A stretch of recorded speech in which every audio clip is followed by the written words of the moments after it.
బియ్యం దొంగలు ఎవరు? రేషన్ మాఫియాకి కాకినాడ అడ్డాగా మారిందా? ఈ ప్రశ్నలు ఇప్పుడు ఒక రకంగా కాకినాడకు సంబంధించిన చాలామంది కాకినాడ పరువు తీస్తున్నారు. కాకినాడ పోర్ట్కి ఒకప్పుడు మంచి గుర్తింపు ఉండేది, దాన్ని నాశనం చేశారు, చాలామంది బతుకుతున్నారు, వాళ్ళందరూ ఉపాధి ఏంటి? ఇలా ప్రశ్నించిన వాళ్ళు ఉన్నారు, ప్రశ్నిస్తున్న వాళ్ళు ఉన్నారు. అలాగే జూన్ నెలలో 28, 29 తేదీల్లో అధికారంలో ఉన్నది ఎవరు? అప్పుడు పౌర సరఫరాల శాఖ మంత్రిగా నాదెండ్ల మనోహర్ గారు వచ్చి ఒక గొడవను సీజ్ చేసి దాదాపు ఒక 25,000 టన్నులను సీజ్ చేసి ఒక 13 కేసులు నమోదు చేసి అప్పుడు ఆయన చేయలేంది ఇప్పుడు కొత్తగా పవన్ కళ్యాణ్ గారు వచ్చి మళ్ళీ సీజ్ ద షిప్ అండం. ఏం నడుస్తుంది రాజకీయం? ఇదంతా ద్వారంపూడిని అరెస్ట్ చేయడానికేనా? తాజాగా చంద్రబాబు నాయుడు గారి దగ్గరికి వెళ్ళి ఏం చెప్పారు, ఏం మాట్లాడారు పవన్ కళ్యాణ్ గారు? ఇదే అంశం మీద చర్చించే ప్రయత్నం చేద్దాం. సార్, ఒక రకంగా బియ్యం దొంగలను పట్టుకోవాలనుకుంటున్నారా, లేదంటే వైసీపీలో ఉన్న కొంతమంది కీలక నేతల్ని ద్వారంపూడి చంద్రశేఖర్ రెడ్డి లాంటి వాళ్ళని ఇరికించడానికే ఈ ఒక పొలిటికల్ హైడ్రామా నడుస్తుందా అనే ప్రశ్నలు కూడా వినిపిస్తున్నాయి. ఎలా చూడాలి? నేను అనుకోవడం అయితే ద్వారంపూడిని అరెస్ట్ చేయడం లక్ష్యం కాదు, ఇది సాధ్యం కూడా కాదు. ఈ ఇష్యూస్లో అతని ఆర్థిక మూలాలని దెబ్బతీయటం. వాస్తవంగా నాకున్న అవగాహన మేరకు ద్వారంపూడి వాళ్ళ నాన్న ఒకప్పుడు ఆంధ్రప్రదేశ్ రైస్ మిల్లర్స్ అసోసియేషన్ అధ్యక్షుడిగా ఉండేవాడు. అంటే తరతరాలుగా వాళ్ళ కుటుంబం రైస్ మిల్లర్లకు సంబంధించి రైస్ బిజినెస్ ఎట్లా ఉంటుంది అనేటటువంటిది ఒక అలవాటు ఉంది.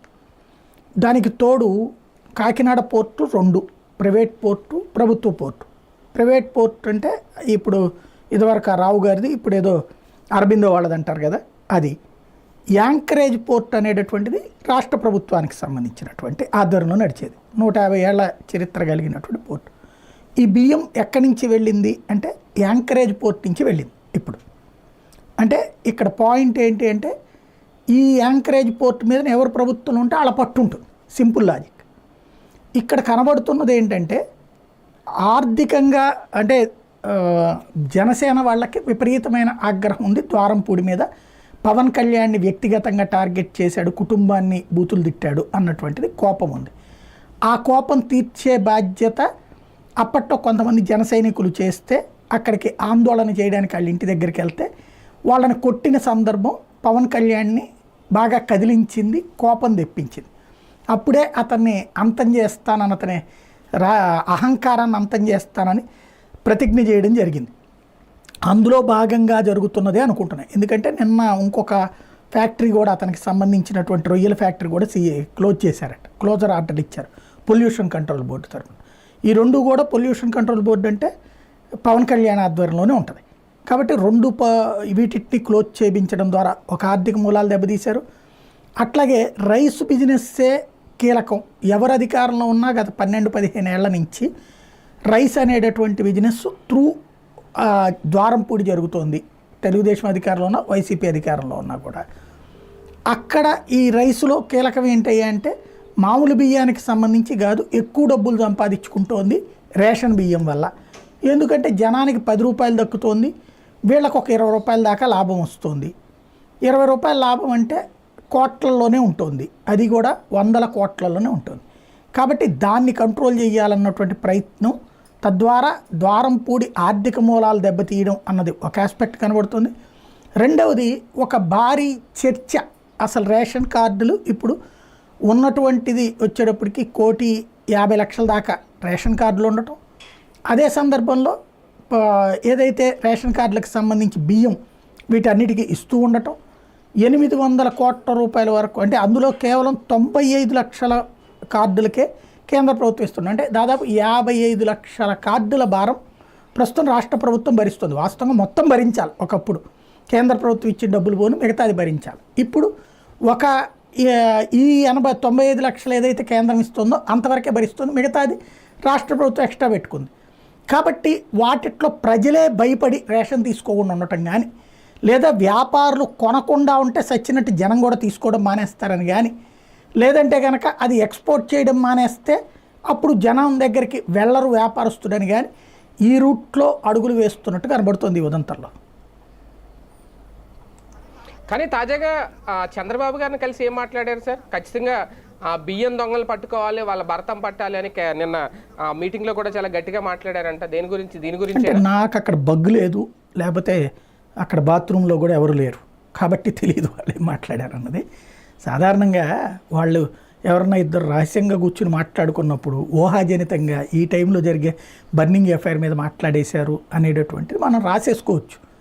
విశ్వసనీయ సమాచారం అని నా దృష్టిలో విశ్వసనీయ సమాచారం అని నేను ఎప్పుడు వాడతానంటే సహజంగా ఈ పాయింట్ అంటే మనకి కరెక్ట్గా ఇన్ఫర్మేషన్ ఇచ్చి నా పేరు డిస్క్లోజ్ చేయొద్దు అన్నప్పుడు వాడతాను నేను, లేకపోతే అట్ట పడితే అట్ట వాడను నేను. కాబట్టి అక్కడైతే వాళ్ళు అట్ట మాట్లాడుకున్నారా లేదా అన్నది మనకు తెలియదు. బేసిక్ సమస్య ఏంటంటే ఇక్కడ దీంట్లో కావాల్సినటువంటిది ప్రధానమైనటువంటి చర్చ ఈ అంశం తెర మీదకి రావాలి. ఏది చట్టం కావాలి. ఇప్పుడున్నటువంటిది ఏంటంటే విదేశాలకి బియ్యం ఎగుమతి చెయ్యొద్దు అని. కానీ ఒకటి సార్, పవన్ కళ్యాణ్ అడ్డుకునే ప్రయత్నం జరిగింది అనేది బలంగా చెప్తున్నారు.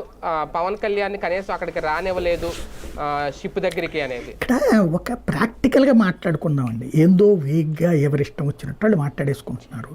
పవన్ కళ్యాణ్ ఏమంటాడు, అక్కడ బియ్యం సప్లై అయిపోతుంది ఉంది ఆపేసేయండి అంటారు. ఎట్లా ఆపాలి వాళ్ళు? ఎందుకు ఆపాలి? ఇప్పుడు ఒక ఆ ఏరియాకి సంబంధించిన కస్టమ్స్ వాళ్ళు లేకపోతే కనుక కోస్ట్ గార్డు వాళ్ళు ఎందుకు ఆపుతారు? వాళ్ళకు ఒక లిస్ట్ ఉంటుంది. ఏ బియ్యం ఎగుమతి అంటే ఏ వస్తువులు ఎగుమతి చేయొచ్చు, ఏ వస్తువులు ఎగుమతి చేయకూడదు అని ఒక చట్టం ఉంది. వాళ్ళకు ఒక పేపర్ ఉంటుంది. దాని ప్రకారం నిషేధిత వస్తువులు అయితే వాళ్ళు సీజ్ చేస్తారు, ఎక్కనీయరు. దాని లెక్క ప్రకారం ఏం జరుగుతున్నదంటే అక్కడ బియ్యానికి సంబంధించి బాసుమతి బియ్యం ఎక్స్పోర్ట్ ఒక్కదానికే బ్యాన్ ఉంది భారతదేశంలో. మిగతా బియ్యము ఎక్కడ కొన్నారనేది వాళ్ళకి అనవసరం. ఆ కొన్న కంపెనీ పేరు ఉంటుంది కదా, గవర్నమెంట్కి ఏంటి ట్యాక్స్ అంతే కదా.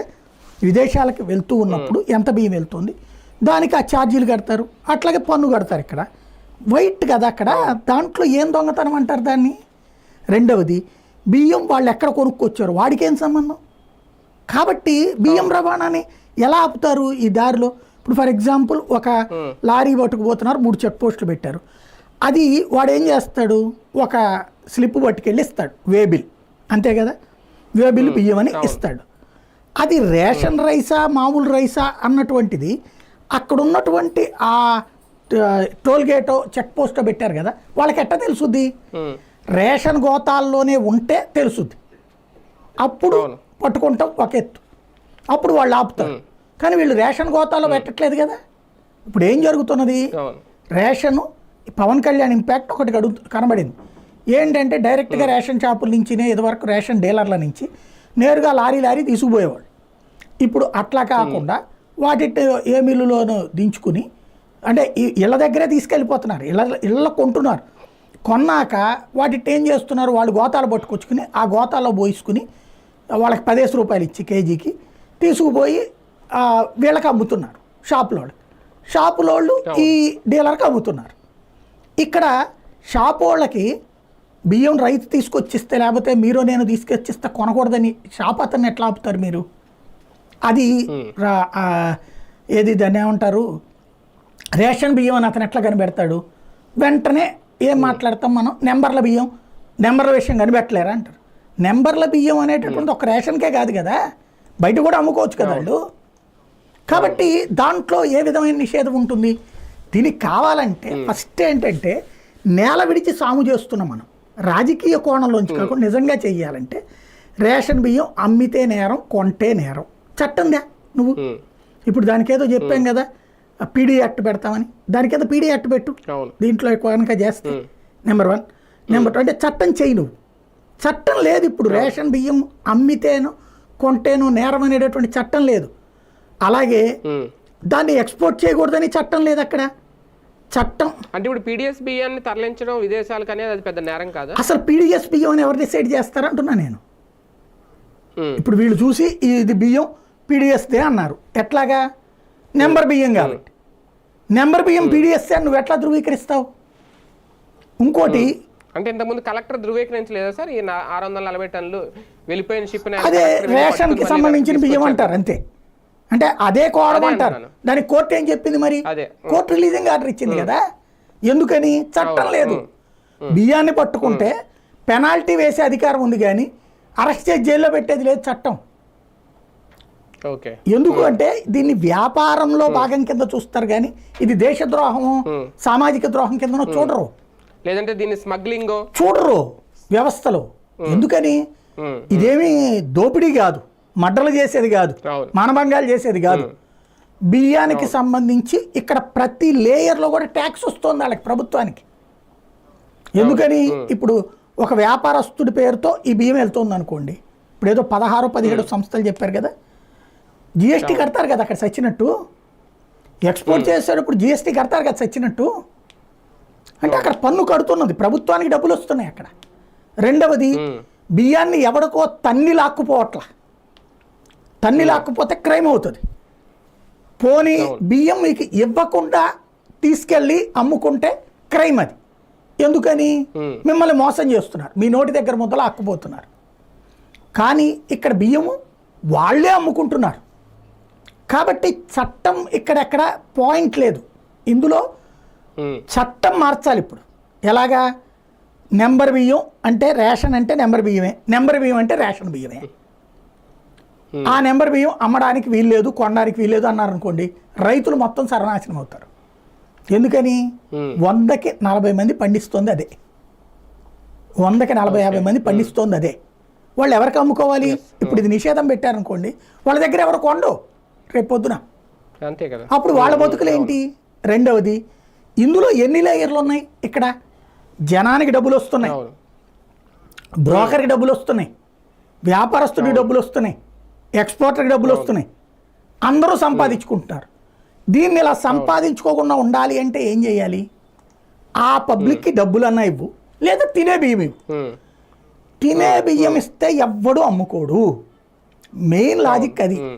సన్న బియ్యం ఇవాళ 50, 60, 70 పలుకుతున్నాయి. ఇంకోటి, ఇందులో రైతుల్ని మనం కన్విన్స్ చేయాలి. రైతులు ఎందుకు పండిస్తున్నారు ఇది? వాళ్ళకి తక్కువ పెట్టుబడితో ఎక్కువ దిగుబడి అని నెంబర్ బియ్యం.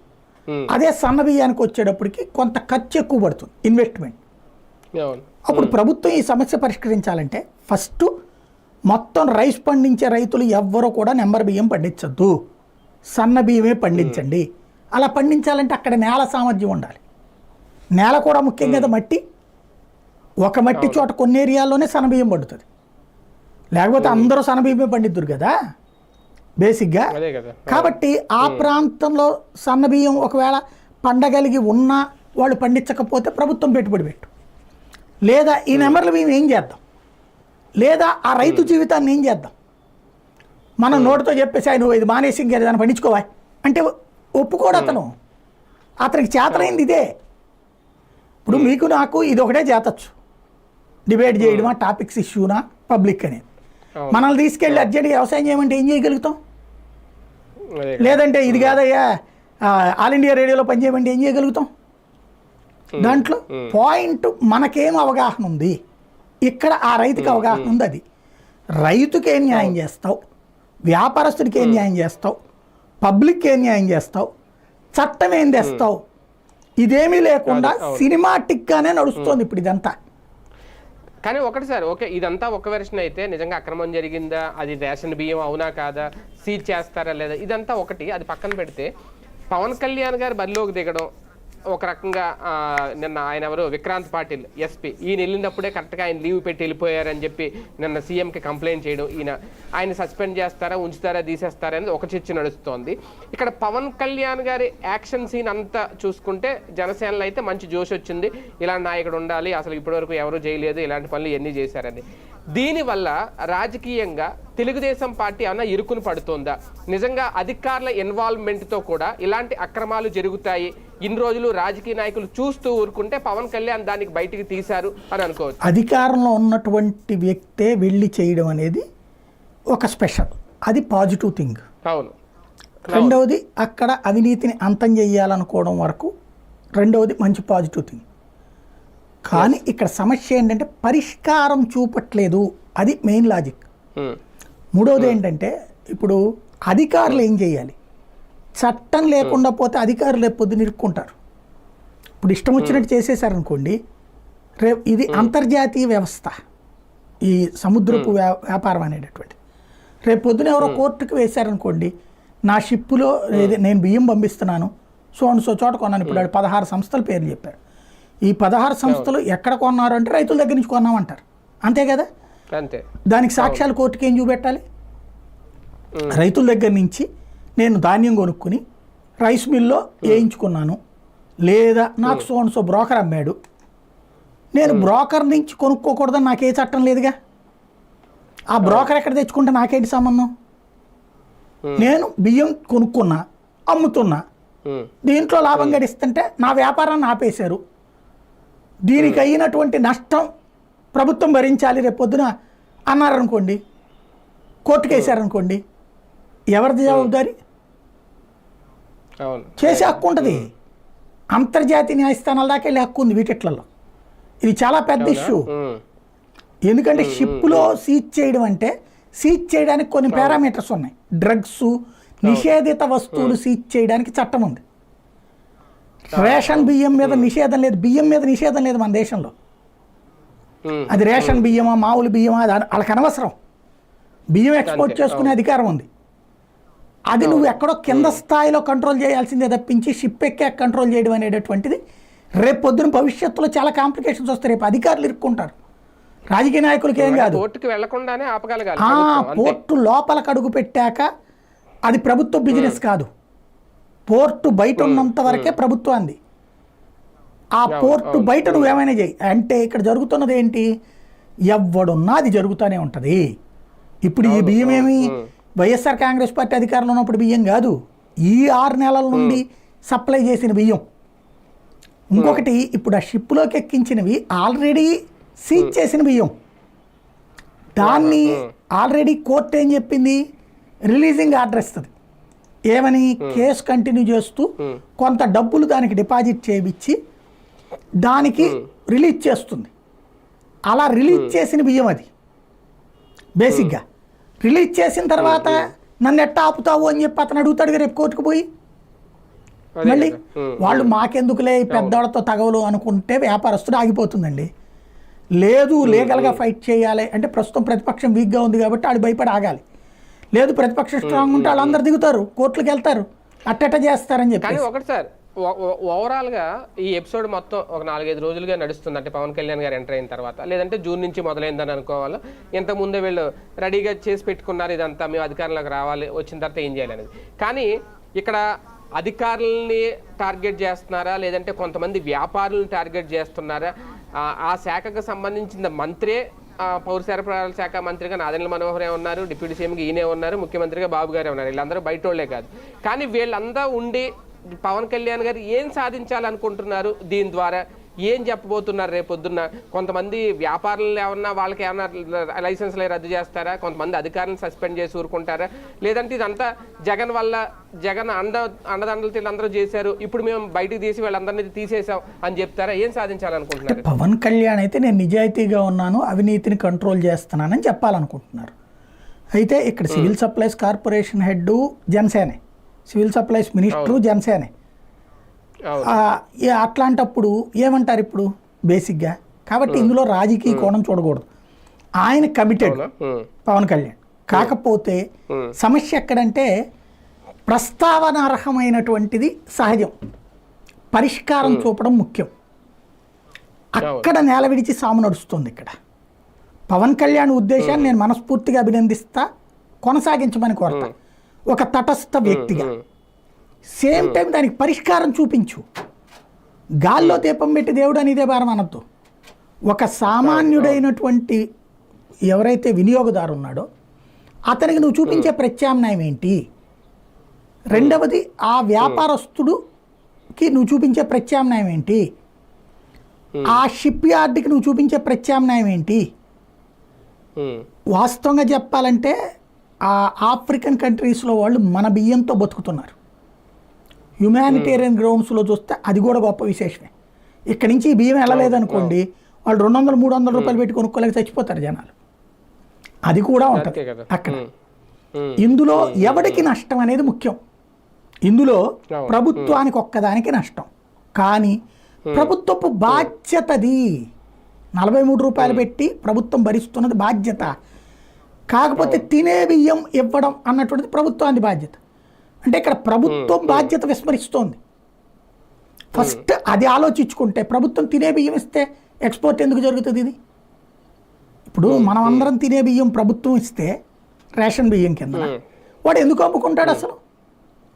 అంటే మూలం ఏంటి? అంటే ఇందులో పవన్ కళ్యాణ్ గారు రేజ్ చేసిన పాయింట్ కూడా ఓకే, నిన్న అక్కడ ఏం జరిగింది, ఏం మాట్లాడుకున్నారు అనేది పక్కన పెడితే పేపర్లో వచ్చినాయి, మనం మాట్లాడుకోవాలి కాబట్టి ఈ బియ్యం పేదలకైనా అందాలి, లేదంటే ప్రభుత్వానికి ఉపయోగమైన ఉండాలి అంతే తప్ప మధ్యలో ఈ మాఫియాకి ఈ దళాలకి వెళ్ళిపోకూడదు అనేది. వాస్తవానికి ఆ పాయింట్ కరెక్టే, కానీ దానికోసం ఏ నిర్ణయం తీసుకోబోతున్నారు అనేది ఏమన్నా ప్రకటిస్తే బాగుంటుందా, లేదంటే ఇది ఒక రాజకీయ కోణంలో హడావుడి చేసి వదిలేస్తారా? రేపు పొద్దున దీంట్లో ఏదైనా తేడా జరిగిందనుకోండి, పవన్ కళ్యాణ్ దోషవుతాడు. ఇప్పుడు రేపు పొద్దున ఈ కారణంగా రేషన్ కార్డులు ఆపేశారనుకోండి, లేదా రేషన్ బియ్యం ఆపేశారనుకోండి, ఎవరిని ఏలెత్తి చూపెడతారు? పవన్ వల్ల నోటి దగ్గర మొదబోయింది అంటారు. అంతే. కాబట్టి అది నేను చెప్తుంది అదే, సమగ్ర పరిష్కారం ఉండాలి. ఫస్ట్ పబ్లిక్కి తినే బియ్యం ఇస్తే వాళ్ళు అమ్ముకోరు. ప్రభుత్వం తనని తాను సంస్కరించుకోవాలి. ఆ తర్వాత స్మగ్లింగ్ జరుగుతుంది అనుకోండి, పట్టుకుని లోపలయ్యాలి. అది ముందు ఆలోచించుకోవాలి.